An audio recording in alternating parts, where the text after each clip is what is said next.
This is the first time I've ever been interviewed by a former student, I believe. Well, this is the first time I've ever had a former professor on my podcast, so I'm very excited about this. You know what I remember? I remember you walking with me after class back to the house. I love that. I really did. It was so sweet. And I said to myself, this is the way pedagogy should be, you know? Henry Louis Gates Jr. is one of the most influential scholars of Black history and literature in the United States. He's the director of the Hutchins Center for African and African American Research at Harvard University, author of more than 20 books, and creator of more than 20 documentaries, host of the groundbreaking genealogy series Finding Your Roots, and, as you just heard, my former professor. But he's also really America's professor, and his work is foundational to how Americans understand race as part of our shared national story. He's won an Emmy Award, a Peabody Award, and an NAACP Image Award, all for his documentary series, The African Americans, Many Rivers to Cross. And now he has a new book, The Black Box, Writing the Race. It's a literary history of how we understand race in America and tells the story of Black self-definition through writers, from Phyllis Wheatley to Frederick Douglass to James Baldwin, who have used literature to build Black identity in the face of racist oppression. Throughout our conversation, I was reminded of how Professor Gates really is always looking for that teachable moment. He opened up about what it was like to grow up in West Virginia in the early years of school desegregation, why Finding Your Roots became the show it is today, and how his genealogical research has taught him that all of us are more alike than we are different. I'm Charlotte Alter, senior correspondent for Time, and this is Person of the Week.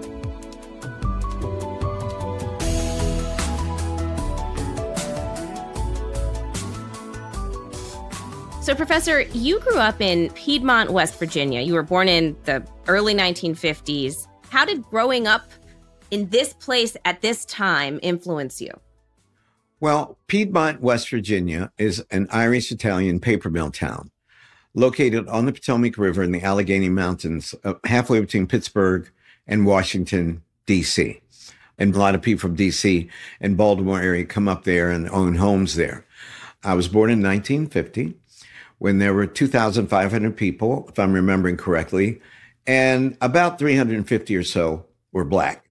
And in 1955, a year after Brown v. Board, the good citizens of Mineral County, West Virginia, voted to integrate the schools with no Rosa Parks, with no Martin Luther King. Wow. So I started school on the last day of August, 1956, in what we called the white school.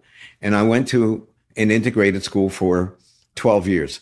And I was treated like a little prince. So listen, a lot of other Black kids who were, among the first to go to these integrated schools had a very different experience, a very negative experience, where they faced a lot of hostility. Why do you think your experience was like this? Two reasons. My brother, Paul, is 5 years older, and he had been in the white school a year before I started school. Okay. And he's brilliant. And he was just knocking it out of the park. So they knew that I was from a smart family. But even more important was everybody in that town knew everybody else. And my parents were widely, deeply respected. My mother was very active in the PTA. As soon as that school integrated, she was there. And in 1957, in second grade, she was elected the first colored secretary of the Piedmont PTA. Wow. And that was like a moment in civil rights history in Piedmont, West Virginia, and all the Black people in town, mostly the women, would, on the evening of the PTA meeting, they would all get dressed up and they would go over to the high school just to watch my mother read the minutes. Wow. You see, my father worked two jobs. And he worked in the paper mill in the day, Westvaco. And then he was a janitor at the telephone company. And then he'd be home at 7:30.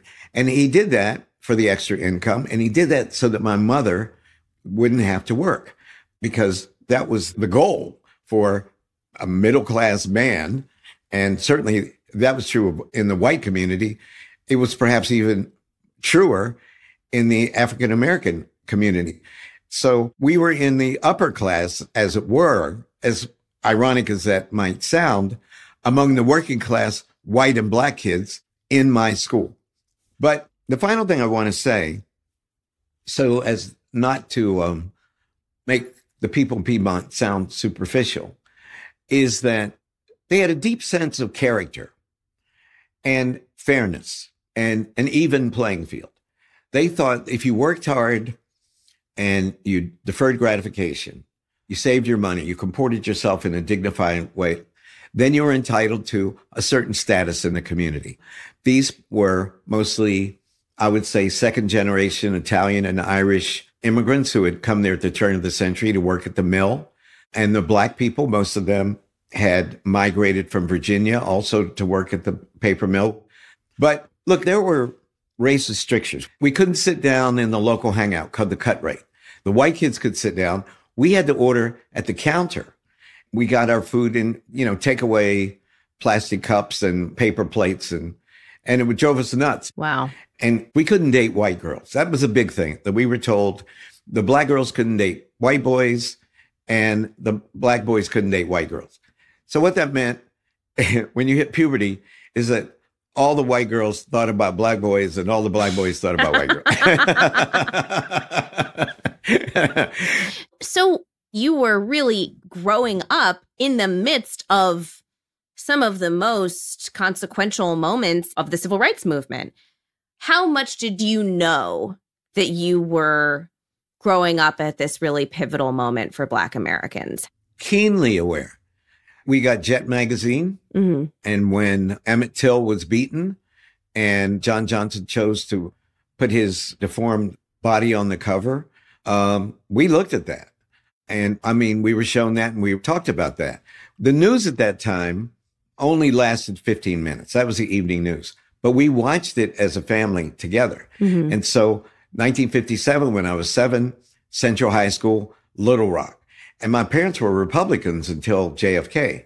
And I remember them being so proud of Eisenhower for sending troops to Little Rock to integrate Central High School. And names like Arthurine Lucy, who integrated the University of mm-hmm. Alabama. And then by the time JFK's elected, I remember like it was yesterday, the 4 of us gathering around the television set. The civil rights movement was unfolding like a panorama right outside our house, or outside virtually, mm-hmm. And so we talked about it all the time. And then, of course, when JFK was killed, that was just horrible for us as Black people and us as citizens of Mineral County. I mean, everybody loved JFK. And then by the time my senior year, April 4th, 1968, when Dr. King was so brutally murdered, I remember my 3 best buddies who were Black coming to our house and watching every second of the coverage. And so we boycotted classes and we all got into trouble. But we talked about civil rights all the time because I was reading Ebony magazine and there would be book reviews, like of the autobiography of Malcolm X or mm-hmm. Man, Child in the Promised Land or any of James Baldwin's work. And I would order these books through the Book Club of America. And I would get them. I would read them. My dad would read them. And then my buddies would read them because these were not in our school library by and large. A lot of people who watched the civil rights movement unfold as you did and wanted to participate in this new world that was being born, they became lawyers or they became advocates or activists or journalists or politicians. Why did you decide on academia as sort of your path forward? Well, I was raised to be a doctor. Pauline Augusta Coleman Gates was going to be the mother of 2 doctors. And that's the way it was. For my birthday and Christmas, I get dissecting kits, stethoscopes, whatever. Right. And when I was at Yale, I majored in history. And then I got a fellowship to go to the University of Cambridge. And I met 2 people who changed my life. I wanted to take a course in African mythology. And I asked one of the English professors, and they said, oh, there's a Nigerian playwright here in exile from Nigeria. Why don't you go see him? And I did. And his name was Wole Soyinka. And that was in 1973. 13 years later, he became the first African to win the Nobel Prize in Literature. But Cambridge English department was so conservative that they wouldn't give him an appointment. Wow. His appointment was in social anthropology because they said African literature is not really literature. So I studied with him through the social anthropology department. Can you imagine being in tutorials with a guy who 13 years later is going to get the Nobel Prize? It was like dying and going to heaven. And the other person I met at the same time was Anthony Appiah. And you know who he is. Kwame Anthony Appiah is a brilliant philosopher, professor at NYU. Right. And who writes the ethicist column in the Sunday Times magazine each week. And so they took me to dinner. It was in October of 73. And Soyinka's an enophile. So we were drinking bottles of wine. And I'd never even drunk a lot of wine before. So I'm getting smashed. And Soyinka pounds on the table and says, right, we brought you here for a reason. We're here from your future. We are visiting you from your future. You are not going to be a medical doctor. That's the stupidest thing we ever heard of. You were put on earth to be a professor of African and African American studies. You're going to get a PhD here. And I had not even dreamed about getting a PhD. And you ended up being the first African American to get a PhD in English literature from Cambridge, right? Yeah, the first to get a PhD in English literature. There was one other Black person who got a PhD. I think it was in mechanical engineering, and he taught down the road here at MIT. But Charlotte, you know what? I started to cry. Wow. Because they had named something that I really wanted and couldn't even name myself. So I realized at Cambridge that that's what I really wanted to do. Then I became terrified that I would never be able to pull it off. So clearly it worked out because in 1991, you were hired by Harvard as chair of the African American Studies Department and W.E.B. Du Bois Professor of the Humanities. And then many years after that, I took your Introduction to African American Studies class at Harvard, an absolutely famous class. I was in your class in the fall of 2008 when Barack Obama was elected as the first Black president of the United States. Since then, so much has happened. Black Lives Matter, Trump's election, the murders of George Floyd and Breonna Taylor. How do you incorporate some of these more current events into the study of Black history? Well, you remember that the class was structured around debates. Yeah. Debates that Black people had in the tradition. So starting with Barack, there were a lot of Black thinkers who said Obama's election represented the end of race, which is the end of racism, which is totally ridiculous. Right. I thought it was ridiculous even then. So we have a Black man in the White House, beautiful Black family. All of the world can see that we are intelligent and poised and composed and full of class. Is this the end of race or not? So that's one debate. Reparations. We didn't deal with reparations. Maybe we touched on it 15 years ago, but people want to talk about that now. Yeah. Abolish the police, which I think is a totally stupid idea, but that was a hot idea, a hot topic right after George Floyd.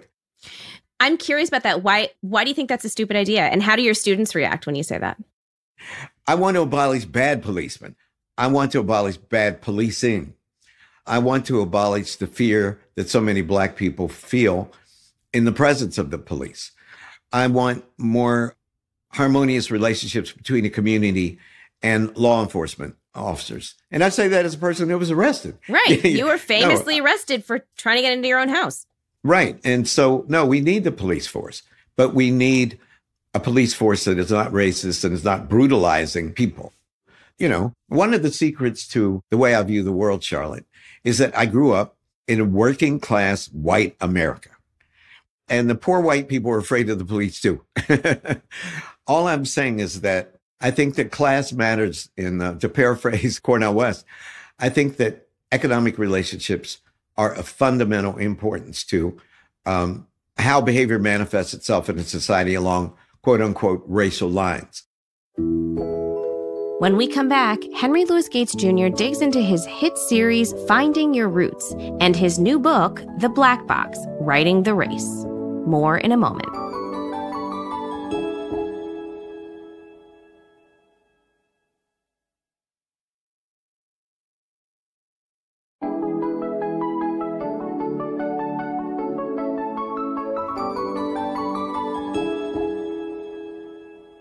I have to ask you about Finding Your Roots, which is such an interesting show. And you've always had this kind of curiosity about genealogy. I'm curious, are you finding that learning about their own genealogies helps people see themselves in American history? That's a great question. Learning about your family history, learning that you had an ancestor, say, who served in the Civil War or the War of 1812 or the American Revolution or World War I, allows you to insert yourself into American history directly in a way that you couldn't imagine before. I always ask people, did you know you had an ancestor who fought for the Union? Or did you know you had an ancestor who fought with George Washington? And if you had known that, would that have changed your attention span when you took American history in the 8th grade? They go, absolutely. They would have been all over it. And heretofore, they felt that it was just boring, a bunch of facts about people who had nothing to do with them. When I started Charlotte, actually, I only did Black people. It was called African American Lives. African American Lives 1, then African American Lives 2. And I got a letter from a Jewish lady. Said, Dear Professor Gates, I've always admired your stances on cultural pluralism and diversity, but after watching 2 seasons of African American Lives, I've decided you're a big fat racist because you don't do white people. How about Jewish people like me? And you know what? It had never occurred to me. My whole brand was Blackness, right? And my motivation for doing Finding Your Roots was directly from Alex Haley's roots. And I wanted to do what Alex Haley purported to have done, but I wanted to do it scientifically. Roots in a test tube, roots in a laboratory, using DNA as well as genealogy. So my first supposition was that only African Americans were ignorant of their ancestors. This is going to sound ridiculous, and I know it is now, but I thought all white people had a big family crest hanging over their mantelpiece, right? And to my amazement, when I allowed myself to take that lady's letter seriously, and I hope she's listening to your podcast, because I've lost the letter, and I've always wanted to give that lady a hug because she changed my life. I then decided that I would try doing everybody's roots. Often I find that the people most interested in genealogy are middle age, maybe 50 plus. Let me generalize and say 50 plus. Why is that important? It's important because at that age, you're experiencing senses of alienation, loss, grief. Your parents probably are gone. Sometimes your friends are gone. Family members are gone. Genealogy allows you to find 2 sets of ancestors, new family members in the past, and through the wonders of DNA analysis called DNA cousins, new relatives in the present. Wow. So that precisely when your family is shrinking, you can expand your sense of family back in time, vertically and horizontally. So your new book, which is called The Black Box, Writing the Race. In the introduction of the book, you talk about the birth of your granddaughter, Ellie, and you talk about asking your son-in-law, who's white, if he checked the black box for her. And so can you tell me why that story was so important to you? Well, to my amazement, when I started doing Finding Your Roots, I am the most DNA analyzed Black man in the history of the world, right? And they revealed all this stuff in an episode of Finding Your Roots. And one of the shocks was that I am 49% white and 49% Black. Now, my father looked white. He could have passed. My grandfather was so white, we called him Casper behind his back. Wow. And we knew that my great-great-grandfather was a white man. I know from my DNA that he was of Irish descent. So I'm half white and half Black. Well, the mother of my children is 100% white. So that means my daughters were 75% white, right? Then my older daughter, Maggie, married a guy who's 100% white. So that means their daughter is 87.5% white. And she looks just like a little white girl. And there's no way that anybody would know that I am her grandfather. But for reasons that I can't really explain, I felt that it was important that she be identified as an African American because she comes from a long line of what used to be called mulattoes, a long line of Gateses who could pass. I'm very proud of my mixed race heritage. I'm very proud of African and African American culture. I raised my mixed race daughters. I socialized them. My wife and I did to be both mixed race, but to be proud of their Black heritage and to plant their feet firmly on a foundation of African and African American culture. And I wanted that for Ellie too. Yeah. So what do you specifically want Black Americans to take away from this book? Well, I want all my readers to take away the fact that race is a social construction. That's why I called it the black box. Right. And that's why I start the book with that anecdote in order to put under scrutiny the whole concept of race, the ridiculousness of it, the complexity, the wonders of it. All those things are true at the arbitrariness of it. Right. I think that the reason that Finding Your Roots is so incredibly popular, thank God, is because we have two subliminal messages. One is that America is a nation of immigrants. You know, everybody came here on a boat except our Native American sisters and brothers who walked across the Bering Strait 15,000 years ago. My Black ancestors didn't come here willingly. They didn't come on the Mayflower, but they came here from elsewhere. So we're all from elsewhere. It's a nation of immigrants, and that's what makes us great. And the second takeaway is that under the skin, at the level of the genome, we are all almost virtually identical. We are 99.99% the same. And those are messages that in these fraught times in our country, we need to repeat to ourselves over and over again every day. So I want to talk a little more about this idea of checking a box as it relates to race, because that is sort of in a lot of ways what your book is interrogating and expanding on. What box did you check for your little girl? You know what? It's a great question. We struck a grand bargain when we decided to have kids, which is that our daughter is going to have only my husband's last name, which is an Italian last name, and only my religion. So she will be Jewish Italian, but not half Catholic, half Jewish. But it's really funny that you asked this because this gets to the question of the box. It was very important to me that if somebody said to Rosie, "What's your religion?" she says, "I'm Jewish." Right. She doesn't say, "I'm half Jewish and half Catholic." She says, "I'm Jewish." If somebody says, "Oh, Rosie Chisano, are you Italian?" She says, "Yeah." So she has a multiple identity. So the other takeaway from the black box is that we all have multiple identities. Is the most important thing about you that you're Black? What about all the other things that make you uniquely the person that you are, that make you, in your case, Charlotte Alter? You know, your love of journalism, your love of words, your love of narrative, your love of media, your love of film. I think that being Black is important, but if you want to know why I am like I am, you go to Piedmont, West Virginia, and you'll say, now I know. That mountain culture, right? The motto of West Virginia is mountaineers are always free. Growing up fishing and hunting and growing up in that environment shaped who I am. So I want to get back to this idea of the black box because it's your latest book and it gets into some of these broader questions that I think our society and our nation is debating right now, particularly when it comes to affirmative action. And obviously the Supreme Court just ruled to end affirmative action. So how do you balance those two things? Like, how do you think about the black box in the context of affirmative action, which literally involves checking a box saying that you are Black? The class of 66 at Yale had 6 Black guys to graduate. The class that entered New Haven hit Yale's campus in September 69, right? A year after MLK was killed, had 96 Black hits. Wow. And that's the year Yale went co-ed. Now, without affirmative action, I wouldn't have gotten in.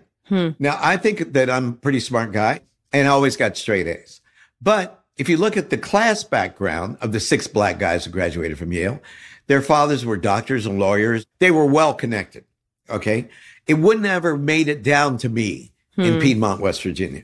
So I feel that I would be a hypocrite if I, through affirmative action, get into these institutions of privilege and power and status, and then become a gatekeeper. No matter how small my gate, I'm definitely a gatekeeper.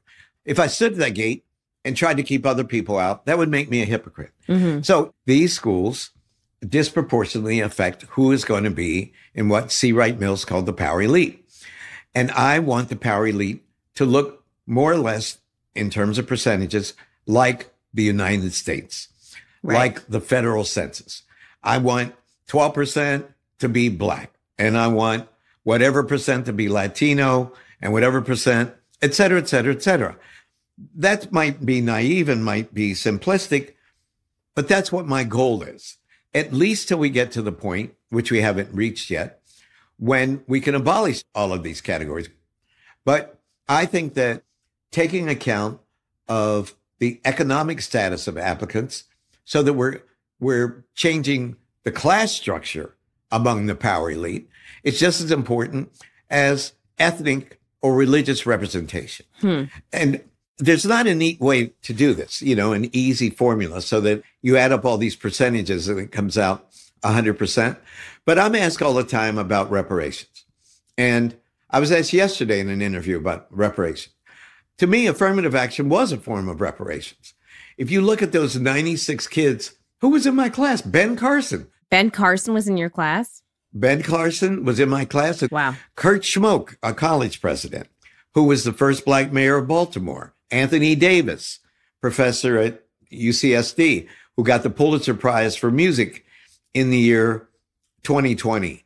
I could go on all day long, but I think that we need to diversify the elite classes as consciously as we can without sacrificing standards.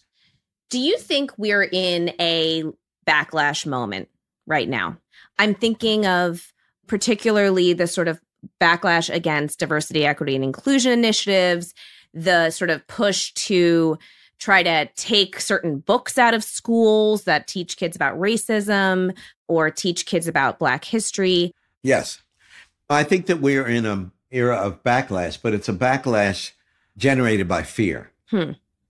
The working class people with whom I grew up thought that, well, to paraphrase Martin Luther King, who was paraphrasing someone else, that the arc of the economic universe was long and bent up, bent positively. And nobody believes that anymore. And in my town, the paper mill that provided everybody virtually with a good life is not only gone. Someone sent me literally 3 days ago a photograph, and it was the mill. The physical plant had just been destroyed. Wow. And, it made me very, very sad. And it symbolized concretely what had happened economically, materially, spiritually to my wonderful little hometown. So when you feel that the rug has been pulled out from under you, that all of the certainties that you were raised with are gone, and you look around and you see there are all these Latino migrants and all these Black people, you can't watch a commercial on TV without seeing an interracial couple. And then regular people say, what the hell is that about? So what happened to good old white America, So people lash out because they're afraid. And you can't assuage someone's fears by bullying them. You have to speak to their fears. So under those conditions, two kinds of leaders arise. Those like Barack Obama and like Joe Biden, who are very sensitive and speak to fears. And those who exacerbate fears, like Donald Trump. Right. And I'm not trying to be partisan here. It's just a fact. And I think that Donald Trump's popularity is dependent upon exacerbating those fears and saying, if you elect me, I'm going to get rid of all these immigrants. I'm going to build this big wall. I'm going to take all these bad books out of these schools. And I'm going to make life like it was in the 50s when you were watching Ozzie and Harriet and Leave It to Beaver. And a real leader would say, ladies and gentlemen, I love that world. That world produced me, but that world is gone.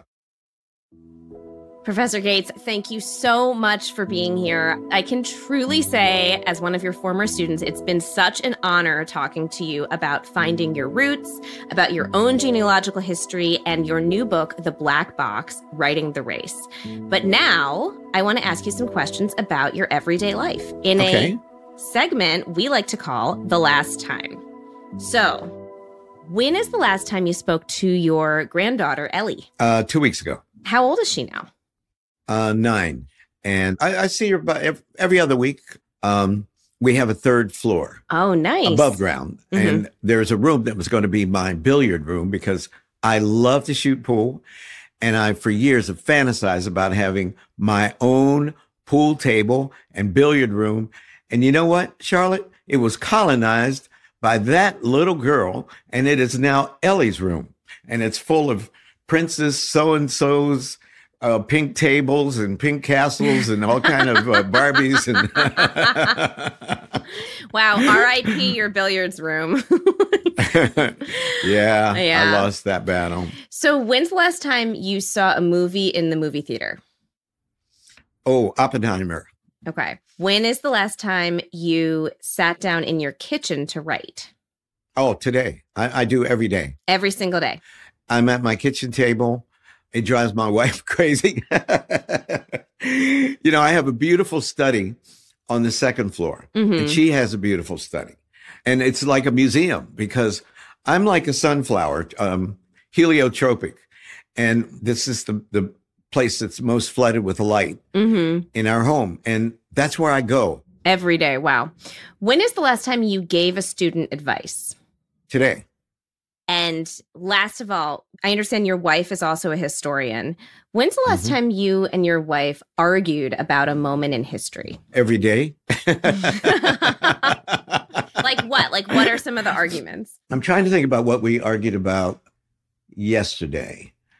She's a Cuban citizen, and she is always comparing the rise of fascism in post-war Soviet Union with what we're experiencing in this country today.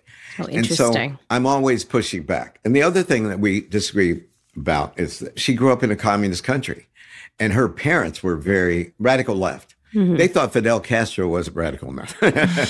And so she interprets everything with an economic analysis first and foremost.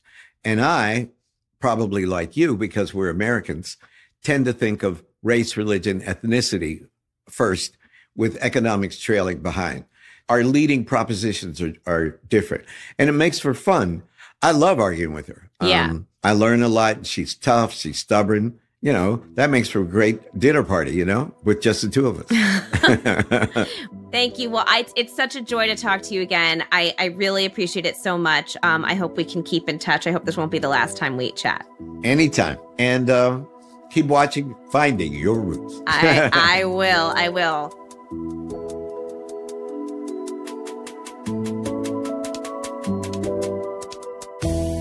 You can find Gates's new book, The Black Box, Writing the Race, wherever books are sold. Thank you so much for listening to Person of the Week. If you like what you heard, don't forget to subscribe wherever you get your podcasts, and we'd love to hear from you. So send your tips or thoughts on our show to personoftheweek@time.com. I'm Charlotte Alter. See you next week. Person of the Week is hosted by Charlotte Alter. It's produced by Nina Bisbano and Allison Bailey. Our senior producer is Ursula Summer. Our story editor is Katie Feather. This episode was mixed by Rebecca Seidel. Our theme music was composed by Billy Lippy. Joseph Frischmuth is our fact checker. Person of the Week is a co-production of Time Studios and Sugar 23. At Time, our executive producers are Dave O'Connor, Michael Erlinger, and Sam Jacobs. At Sugar 23, our executive producers are Mike Mayer, Michael Sugar, and Liam Billingham. Sasha Matthias is the head of audio at Time. You can find us online at time.com/personoftheweek and wherever you get your podcasts.